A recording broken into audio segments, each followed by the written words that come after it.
నెలంతా రాత్రి పగలు కష్టపడే దేనికోసం? నెల చివరిలో వచ్చే జీతం కోసం. అలా కష్టపడిన తర్వాత వచ్చిన జీతంతో ఖర్చులు చూసుకొని మిగతావి సేవ్ చేసుకోవడానికి కారణం ఆ సేవింగ్స్ ఫ్యూచర్ లో మనల్ని కొద్దిగా మంచి పొజిషన్ లో ఉంచుతాయని. కానీ మీరు ఎంత సేవ్ చేస్తున్నా మీకు తెలియకుండానే మీరు సేవ్ చేసే డబ్బు వాల్యూ తగ్గిపోతుంది. దానికి కారణం మీరు చేసే ఖర్చులు కాదు, దానికి కారణం యుఎస్ డాలర్. గతంలో కొన్ని సంవత్సరాలుగా డాలర్ ముందు మన ఇండియన్ రూపీ వీక్ అయిపోతూ వస్తుంది. అఫ్ కోర్స్ $1 = 95 రూపీస్ ఉన్నప్పుడు rupee is not weakening, dollar is strengthening, our rupee is doing absolutely fine అని మన ఫినాన్స్ మినిస్టర్ గారు అంటారు. हमारे रुपया ठीक चल रही है, no absolutely going fine. But opposition లో ఉన్నప్పుడు మాత్రం $1 = 62 రూపీస్ అయితే rupee is in grave danger అంటారు. With a great sense of concern about the falling rupee, it is about to cross the 62 mark against the dollar. It's a very grave situation. Politicians కాబట్టి వాళ్ళు అంతే మాట్లాడతారు. But fact is rupee is getting week day by day. చాలా మంది Bollywood celebrities కూడా అప్పట్లో rupee మీద చాలా జోక్స్ వేశారు. బట్ ఇప్పుడు సైలెంట్ గా ఉన్నారనుకోండి, అది వేరే విషయం. మీ డబ్బు ఇండియాలోనే ఉంటే, అంటే మీరు ఇండియాలోనే మీ డబ్బుని ఖర్చు పెడుతూ ఉంటే మీరు మెల్లిగా గ్లోబల్ బయింగ్ పవర్ ని లూజ్ అవుతారు. అయితే ఇక్కడ ట్విస్ట్ ఏంటంటే, మీరు రోజు యూజ్ చేసే యాపిల్, అమెజాన్, గూగుల్, టెస్లా ఇవన్నీ కూడా యుఎస్ కంపెనీసే. డైలీ మీరు వాటిని యూజ్ చేయటం వల్ల వాటి గ్రోత్ పెరుగుతుంది. కానీ ఆ గ్రోత్ లో మీరు ఉండట్లేదు. ప్రతిరోజు మీరు యూజ్ చేసే ఈ కంపెనీ ప్రొడక్ట్స్ నుంచి వేరే వాళ్ళు సంపాదిస్తున్నారు, కానీ మీకు మాత్రం ₹1 రావట్లేదు. చాలా వరకు ఇండియన్ ఫ్యామిలీస్ ఖచ్చితంగా సేవింగ్స్ చేస్తాయి. లైక్ ఫిక్స్డ్ డిపాజిట్స్ చేయటం, గోల్డ్ కొనటం, లేదా రియల్ ఎస్టేట్ లో ఇన్వెస్ట్ చేయటం. కొద్దిగా చదువుకున్న వాళ్ళైతే స్టాక్స్ అండ్ మ్యూచువల్ ఫండ్స్ లో ఇన్వెస్ట్ చేస్తారు. ఇలా ఇన్వెస్ట్ చేసే వాళ్ళంతా ఏమనుకుంటారంటే, ఇండియా బాగా ఫాస్ట్ గా గ్రో అవుతుంది, సో ఇండియాలో ఇన్వెస్ట్ చేస్తే సరిపోతుంది అనుకుంటారు. ఇండియా ఈజ్ గ్రోయింగ్ కంట్రీ, దాంట్లో ఏ డౌట్ లేదు. అయితే ఇక్కడ అడగాల్సిన రియల్ క్వశ్చన్ ఇండియాలో ఇన్వెస్ట్ చేయటం మంచిదేనా అని కాదు. మనం అడగాల్సిన క్వశ్చన్, ఓన్లీ ఇండియాలో ఇన్వెస్ట్ చేయటం వల్ల గ్లోబల్ ఆపర్చునిటీస్ ని మిస్ అవుతున్నావా? ప్రెసెంట్ వెల్త్ అనేది global tech, AI, software, semi conductors ద్వారా క్రియేట్ అవుతుంది. అండ్ ఈ కంపెనీస్ అన్ని కూడా ఇండియాలో లేవు, యుఎస్ మార్కెట్ లో లిస్ట్ అయి ఉన్నాయి. ఒక 35 సంవత్సరాల క్రితం చూసుకుంటే $1 వాల్యూ వచ్చేసి 17 రూపీస్ ఉండేది. కాలం గడిచే కొద్దీ రూపీ వాల్యూ స్టడీగా పడిపోతూ వచ్చింది. యావరేజ్ గా చూసుకుంటే రూపీ వాల్యూ డాలర్ కి అగెనిస్ట్ గా ప్రతి సంవత్సరం 3 to 5% తగ్గిపోతూ వస్తుంది. ఒక 10 సంవత్సరాల క్రితం $1 కొనడానికి 66 రూపీస్ ఖర్చు పెట్టాల్సి వస్తే ఈ రోజున $1 కొనడానికి 95 రూపీస్ ఖర్చు పెట్టాల్సి వస్తుంది. ఫర్ ఎగ్జాంపుల్, మీరు ఒక 10 సంవత్సరాల క్రితం ఒక $1000 ని యుఎస్ స్టాక్స్ లో ఇన్వెస్ట్ చేసి వాటిని అలా వదిలేశారు. ఆ 10 సంవత్సరాల్లో మీరు ఇన్వెస్ట్ చేసిన స్టాక్స్ వాల్యూ పెద్దగా పెరగట్లేదు అనుకుందాం. మీ స్టాక్స్ నుండి మీకు ఎక్కువ లాభం రాదు, కానీ డాలర్ స్ట్రెంగ్త్ అవటం వల్ల రూపీస్ లో చూసుకుంటే మీ ఇన్వెస్ట్మెంట్ లో 36% గెయిన్స్ వచ్చాయి. జస్ట్ బికాస్ రూపీకి ఎగనెస్ట్ గా డాలర్ స్ట్రాంగ్ అయింది కాబట్టి. సో సింపుల్ గా చెప్పాలంటే, యుఎస్ స్టాక్స్ లో ఇన్వెస్ట్ చేయటం వల్ల మీకు స్టాక్ ప్రైస్ ఇంక్రీజ్ అవుతుంది. ఒకవేళ స్టాక్ ప్రైస్ ఇంక్రీజ్ అవ్వకపోయినా రూపీకి ఎగనెస్ట్ గా డాలర్ పెరుగుతుంది కాబట్టి మీకు లాభం వస్తుంది. ఓన్లీ ఇండియాలో ఇన్వెస్ట్ చేస్తే మీకు ఈ ప్రాఫిట్ రాదు. ఇన్నోవేషన్ కి గ్లోబల్ హెడ్ క్వార్టర్స్ ఏదైనా ఉందంటే అది USA. Companies like Apple, Microsoft, Amazon, Google, meta, Nvidia and Tesla లాంటి పెద్ద పెద్ద కంపెనీస్ అన్ని యుఎస్ లోనే లిస్ట్ అయి ఉన్నాయి. ప్రపంచం నలుమూలల నుంచి వీళ్ళకి డబ్బు వస్తుంది, ఇంక్లూడింగ్ ఇండియా. ఇండియాలో ఉంటూ మనం ఈ అమెరికన్ ప్రొడక్ట్స్ ని యూజ్ చేస్తుంటే ప్రాఫిట్స్ మాత్రం ఈ కంపెనీ షేర్ హోల్డర్స్ అయిన అమెరికన్స్ కి వెళ్తున్నాయి. అందుకే S&P 500 లాంటి యుఎస్ మార్కెట్స్ లాంగ్ టర్మ్ లో బాగా సంపాదించాయి. ఫర్ ఎగ్జాంపుల్, యాపిల్ ని తీసుకోండి. మిడ్ 2000s లో యాపిల్ ఒక కంప్యూటర్ కంపెనీ మాత్రమే. ఆ తర్వాత అది iPhone, iWatch, iPad, MacBook, app store services అంటూ ఒకదాని తర్వాత ఒకటి ప్రొడక్ట్స్ వదులుతూనే ఉంది. 2000s టైంలో ఎవరైనా యాపిల్లో ఒక $1000 ఇన్వెస్ట్ చేసి ఉంటే ఇప్పుడు దాని వాల్యూ 250 టైమ్స్ పెరుగుండేది. 250 టైమ్స్. 2000s దాకా కూడా వద్దు, లాస్ట్ 10 years బ్యాక్ కి వెళ్ళండి. 10 years బ్యాక్ ఎవరైనా యాపిల్లో 50,000 రూపీస్ ఇన్వెస్ట్ చేస్తుంటే వాళ్ళ ఇన్వెస్ట్మెంట్ ఇప్పుడు 6 lakhs అయి ఉండేది. అండ్ దాంట్లో 2 lakhs జస్ట్ కరెన్సీ ఇంపాక్ట్ తోనే వచ్చేవి. యాపిల్ ఒకటే కాదు, అమెజాన్ ని తీసుకోండి. ఎర్లీ 2000s లో అదొక ఆన్లైన్ బుక్ స్టోర్, ఇప్పుడు global e commerce and cloud giant గా మారింది. ఆ టైంలో అమెజాన్ లో ఇన్వెస్ట్ చేసిన వాళ్ళు ఇప్పుడు 100 టైమ్స్ ప్రాఫిట్ ని చూస్తున్నారు. అఫ్ కోర్స్ ఇండియాలో కూడా HDFC bank, Asian paints, Bajaj లాంటి మంచి కంపెనీస్ ఉన్నాయి. కానీ మీరు ఓన్లీ ఇండియాలోని ఇన్వెస్ట్ చేస్తే global giants like Apple, Amazon, Microsoft, Tesla అని మిస్ అయిపోతున్నారు. ఇప్పుడు మీకు ఒక సినారియో చెప్తాను, జాగ్రత్తగా వినండి. ఇద్దరు ఫ్రెండ్స్ ఉన్నారు, ఎవ్రీ మంత్ 5,000 రూపీస్ ఇన్వెస్ట్ చేస్తున్నారు అనుకోండి. ఫ్రెండ్ ఏ వచ్చేసి టోటల్ అమౌంట్ 5,000ని ఇండియా లార్జ్ క్యాప్ ఫండ్స్ లో ఇన్వెస్ట్ చేశాడు. కానీ ఫ్రెండ్ బి మాత్రం 3,500 రూపీస్ ని ఇండియా ఈక్విటీలో అండ్ 1,500 రూపీస్ ని యుఎస్ ఈక్విటీలో ఇన్వెస్ట్ చేశాడు. ఇండియన్ ఫండ్స్ ఇయర్ కి 12% కాంపౌండ్ ఇంట్రెస్ట్ తో పెరుగుతున్నాయి and American funds market returns and currency gain వల్ల ఇండియన్ రూపీ టర్మ్స్ లో 18% కాంపౌండ్ ఇంట్రెస్ట్ తో పెరుగుతున్నాయి అనుకుంటే టైం తో పాటు ఈ ప్రాఫిట్ డిఫరెన్స్ కూడా పెరుగుతుంది.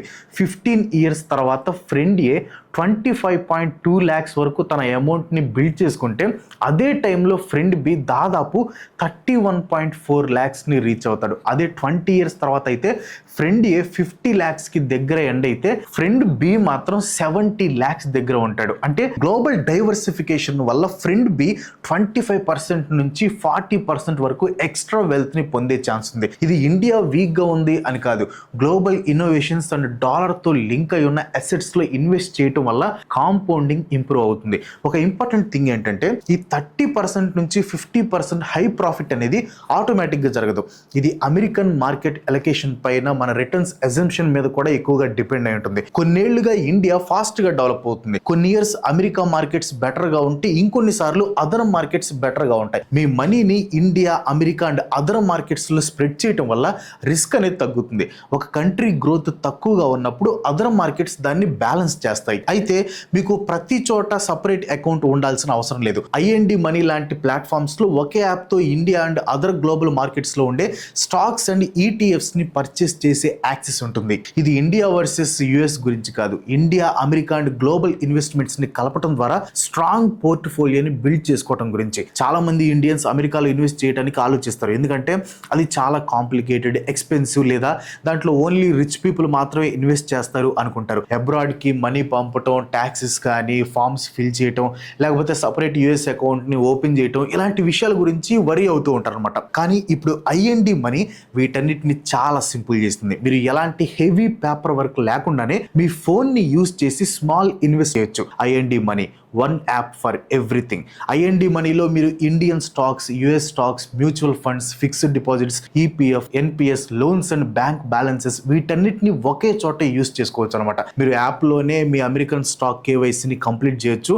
డాక్యుమెంట్స్ అప్లోడ్ చేసి కొన్ని డీటెయిల్స్ని ఫిల్ చేస్తే మీ అకౌంట్ అనేది రెడీ అయిపోతుంది అనమాట. దీనికోసం సపరేట్గా ఎటువంటి ఫామ్స్ లేదా అకౌంట్ ఓపెనింగ్ ఫీ అనేది ఉండదు. మనీ డిపాజిట్ చేయడం కూడా చాలా ఈజీ అనమాట. మీరు మీ బ్యాంక్ ద్వారా లేదా డైరెక్ట్ ఇంటిగ్రేషన్ ద్వారా రూపీస్ ని డాలర్స్ గా కన్వర్ట్ చేసుకోవచ్చు. ఈ ప్రాసెస్ లో ప్రతి స్టెప్ లో యాప్ మిమ్మల్ని గైడ్ చేస్తుంది. Fractional investing and SIP. Fractional investing అనేది ఒక గేమ్ చేంజర్ అనమాట. నార్మల్ గా యాపిల్ లేదా టెస్లా లాంటి కంపెనీల్లో ఒక షేర్ వాల్యూ థౌజండ్స్ లో ఉంటుంది. కానీ ఫ్రాక్షనల్ ఇన్వెస్టింగ్ ద్వారా మీరు జస్ట్ 100 రూపీస్ తో కూడా ఇన్వెస్ట్మెంట్ ని స్టార్ట్ చేయొచ్చు. మీరు మంత్లీ ఒక 500 రూపీస్ నుంచి అమెరికన్ స్టాక్స్ అండ్ ఈటీఎఫ్ లో ఎస్ఐపిని కూడా సెటప్ చేసుకోవచ్చు. ఇది మార్కెట్ ఏ టైంలో ఎలా ఉంటుందని టెన్షన్ పడకుండా రెగ్యులర్ గా ఇన్వెస్ట్ చేయడానికి హెల్ప్ అవుతుంది అనమాట. Taxes, TDS and reports. మీరు అమెరికన్ స్టాక్స్ లో ఇన్వెస్ట్ చేసినప్పుడు ఇప్పుడు చెప్పబోయే ట్యాక్స్ల గురించి జాగ్రత్తగా తెలుసుకోవాలి. అమెరికాలో డివిడెండ్స్ పైన 25% టీడీఎస్ వేస్తారు. దీన్ని ఇండియన్ ట్యాక్సెస్ ని ఫైల్ చేసేటప్పుడు క్రెడిట్ కింద క్లెయిమ్ చేయొచ్చు.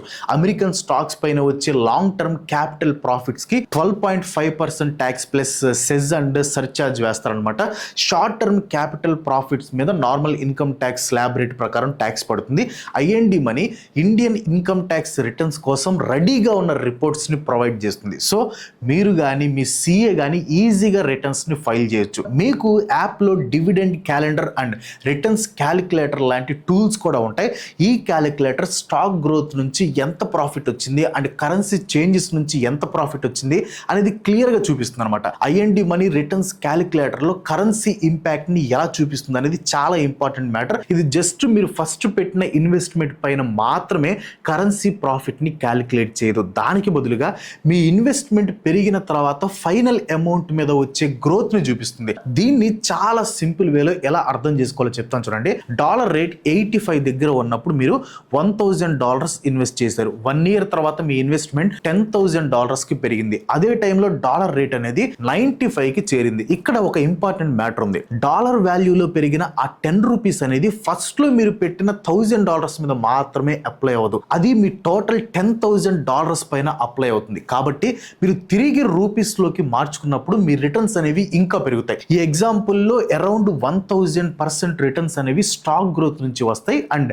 ఎక్స్ట్రా 100% రిటర్న్స్ అనేవి జస్ట్ డాలర్ స్ట్రాంగ్ అవటం వల్ల వస్తాయి. మీరు ఆల్రెడీ ఇండియన్ మ్యూచువల్ ఫండ్స్ లో ఇన్వెస్ట్ చేస్తుంటే అడిషనల్ గా పర్ మంత్ కి 5,000 రూపీస్ ని అమెరికన్ స్టాక్స్ లో ఇలా ఇన్వెస్ట్ చేయొచ్చు అనమాట.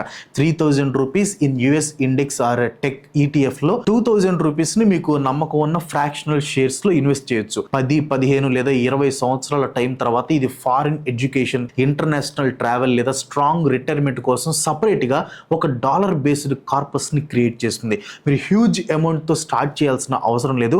100 రూపీస్ ఆర్ 500 రూపీస్ తో స్టార్ట్ చేసి గ్రాడ్యువల్ గా ఇంక్రీజ్ చేసుకోవచ్చు అనమాట. ఇప్పుడు ప్రపంచం మొత్తం గ్లోబల్ ఇన్వెస్ట్మెంట్ వైపు వెళ్తుంది, కానీ చాలా మంది ఇండియన్స్ ఇంకా లోకల్ గానే ఇన్వెస్ట్ చేస్తున్నారు. రూపీ వాల్యూ వీక్ అవుతుంది, అమెరికన్ కంపెనీస్ ఇన్నోవేషన్స్ లో లీడ్ చేస్తున్నాయి అండ్ డైవర్సిఫికేషన్ అనేది ఇప్పుడు జస్ట్ ఒక ఆప్షన్ కాదు, అదొక అవసరం. అమెరికా అండ్ గ్లోబల్ ఎక్స్పోజర్ ని యాడ్ చేయటం అంటే మీరు మీ పోర్ట్ఫోలియోకి మల్టిపుల్ గ్రోత్ ఇంజిన్స్ ని ఓపెన్ చేసినట్టే.